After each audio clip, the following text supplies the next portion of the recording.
Despite the topic of this video, I will not be talking about my favorite book from last year, even though it fits the category.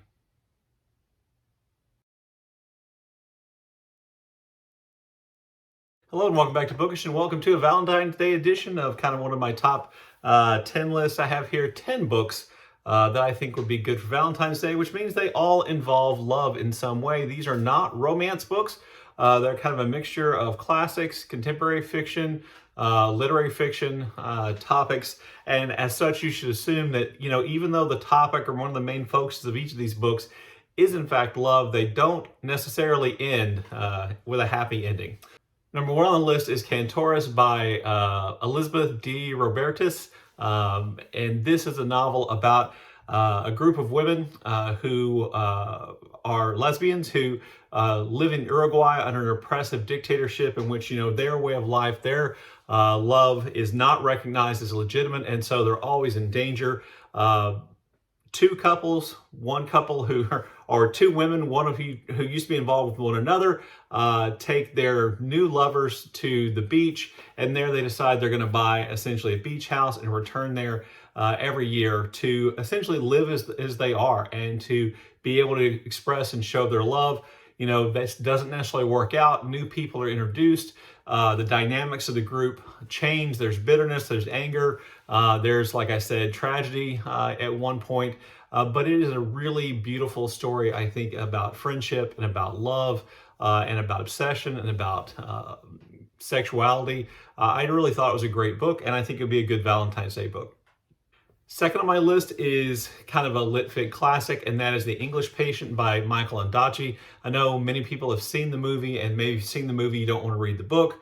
But I'll tell you, I think the book is very good. It essentially involves a British man who may not claim that nationality, whose last name is Almasi, who essentially helps to sneak Germans into North Africa, into Egypt, at the beginning of World War II. And then, stuff happens. And most of the action of the novel takes place in an Italian villa where a nurse named Hannah has been tasked to kind of take care of this man who is a terrible burn victim who has very little memory. And, she's essentially there with this man. While she's there, other people show up. A Sikh man who is working as a sapper or bomb disposal person for the British Army shows up, and his job is to essentially defuse bombs. And so he's going to go around the villa and defuse bombs, and a love affair begins between he and Hannah. Another man shows up whose last name is Caravaggio, who says he's a thief, but actually isn't a thief, and he kind of knows something about this burn victim. And we hear the stories of the burn victim revealed essentially whenever Hannah or anyone reads to him from the only possession he had left, which is a book of histories by Herodotus. He has these memories, and he tells a story about the past, about his great love affair with a woman named Catherine, and how that all worked out, and how that gets us to the point we are in the story. I think it is really, really well done. I think it is beautiful in its own way, and a worthy book for Valentine's Day. Third on my list is, I think, one of the newest books on my list, and that's Mrs. S by Kay Patrick. This is a novel about a young woman who goes to work at an English boarding school. It's an all-girls school. She is a lesbian who appears to be somewhat unsure about her gender identity and is working through that. She falls in love with the wife of the headmaster, really the only man in the book. She's befriended by another teacher who's also a lesbian at this school. And really, this is a story about obsession, about sexual intensity. It is one of the things I like the most about this story is it gives you that impression of kind of becoming obsessively in love with the person, that kind of falling, that can't necessarily control your actions, kind of out of control, always thinking about this person type of love and obsession. And as I said, these things don't always work out very well in the kinds of books I'm talking about, but I found the book to be really passionate and really be effective. Fourth on my list is the first book, which might be considered, I think, a classic, and that's If Beale Street Could Talk by James Baldwin. This tells the story of a young black couple living in New York City in Harlem who fall in love and are on the verge of getting married and kind of living their lives together when Fonny is falsely accused of a crime by white policemen and he's imprisoned, and then Trish, who is the girl, and her family are doing everything they can to try to get him out, to get justice for Fonny. And the story kind of unfolds. We see the family dynamics, we see all kinds of things and great characters, and also kind of a look at life in Harlem during the time period in which the book is set, which I believe is the late 50s, early 60s. A really, really good book. Next on my list is a true classic, and that's my favorite Jane Austen novel. I couldn't make this video without talking about this book, and that book is Persuasion. Persuasion is my favorite of Jane Austen's novels because even though she wrote it, I think, second, or maybe it was I think it was her second novel, it to me has the most mature love story in it. Anne Elliot is essentially living more or less off of her family, off of her relation. She is well on her way to spinsterhood, but she is an invaluable member of any family in her community. She does for others. She's this really great person, a counselor, a caregiver, all those kinds of things, good in a crisis. And we learn when reading the book that she had more or less been engaged to a man named Captain Wentworth, but at the advice of a woman who she was really close to and who she trusted and who she still trusts when we're reading the book, she had essentially broken off that relationship with this Captain Wentworth, in part because, the family dynamics meant that he wasn't quite on the same level as she is. And through the course of this book, Persuasion, we see her reintroduced to Captain Wentworth and their lives kind of become enmeshed. And really one of the greatest letters in all of literature is written by Captain Wentworth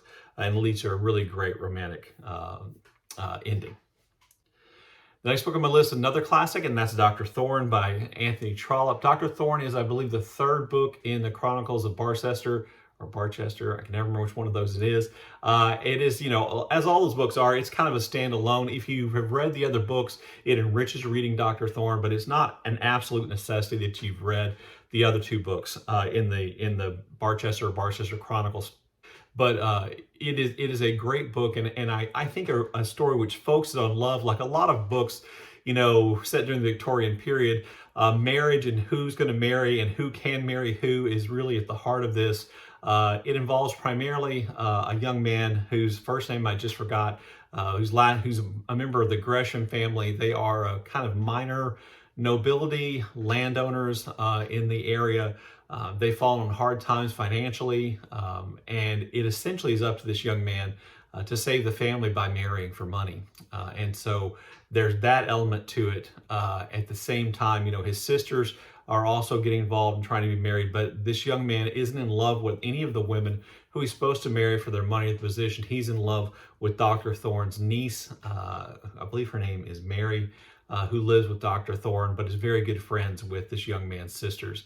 And what we see then is slowly this kind of really difficult situation in which this young man is kind of pulled one way or the other, and ultimately makes a decision for love, which I think, makes the book quite romantic in its own way.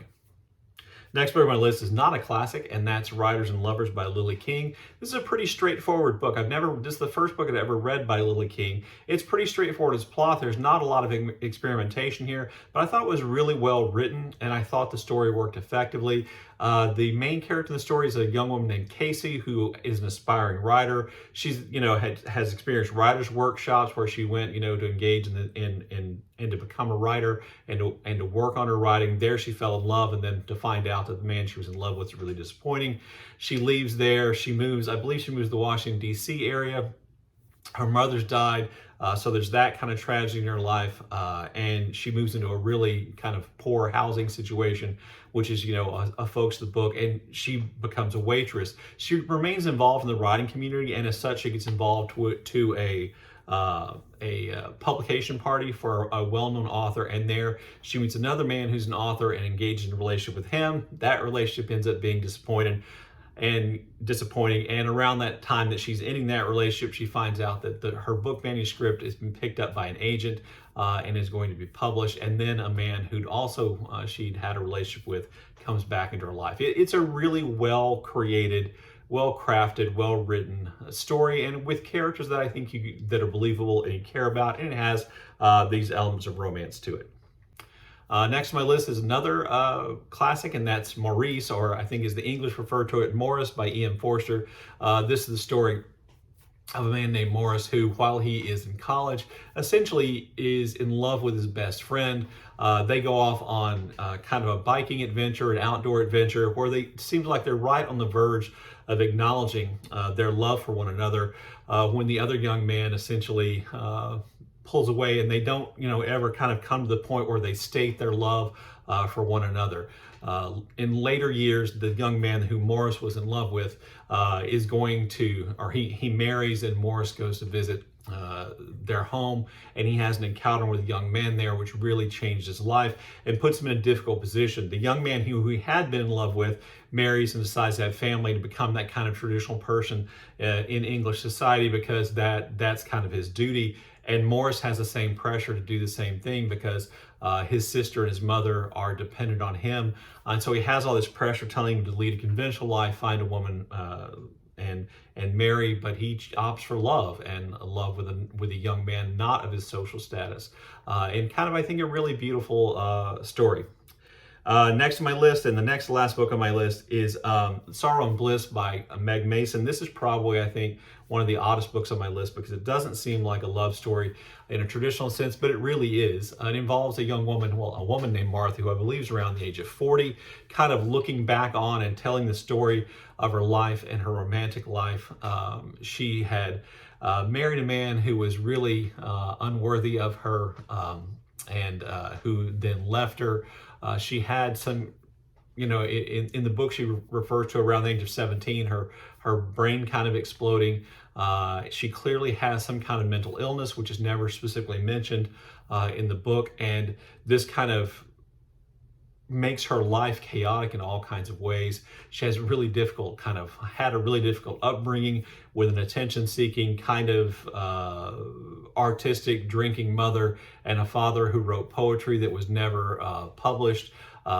She falls in love with, or has a relationship with, a young man, or a man named Patrick, who she will also end up marrying. But her problems, her mental struggles essentially caused her to ruin almost everything. And then at the end of the book, we have some kind of a resolution of that, which is not perhaps entirely satisfying, but I thought incredibly realistic. And I think it is a good portrait of what mental illness, particularly undiagnosed for a long time mental illness, can do to people and their relationships. It is bitterly funny, biting commentary, oftentimes laugh out loud situations. At the same time, it's very poignant and very moving, I thought. And the last book on my list is one I've mentioned before, but I don't think I ever did for a Valentine's Day video, and that is Love in Summer by William Trevor. A young man returns to his family home essentially to sell it and to sell off anything he can find in there to make money. His family had been, somewhat wealthy in this small Irish community, and now, they've fallen on hard times, so he's kind of selling things off. He doesn't plan to live there. He meets and is attracted to and falls in love with a young woman who is married to a local farmer. She had been raised in an orphanage, and this marriage had more or less been arranged. Her husband is a good man. He takes care of her. He is solicitous. He loves her, but he is not what she wants, and that's not the life necessarily that she wants. And so they engage in a relationship which, doesn't end well. If you know anything about Irish love stories and William Trevor, this doesn't necessarily end well, but it's a really powerful, I think, beautiful novel. A lot of these books can be read in one day if you're a fast reader, meaning you're not like me. And certainly, this book, which I'm not going to mention, can easily be read in one day, which is also about love and obsession. But anyway, I thought I would share these kind of 10 books about Valentine's Day, or 10 books about love for Valentine's Day with you. If you have any suggestions, please leave those in the comment section down below. And as always, thank you for watching.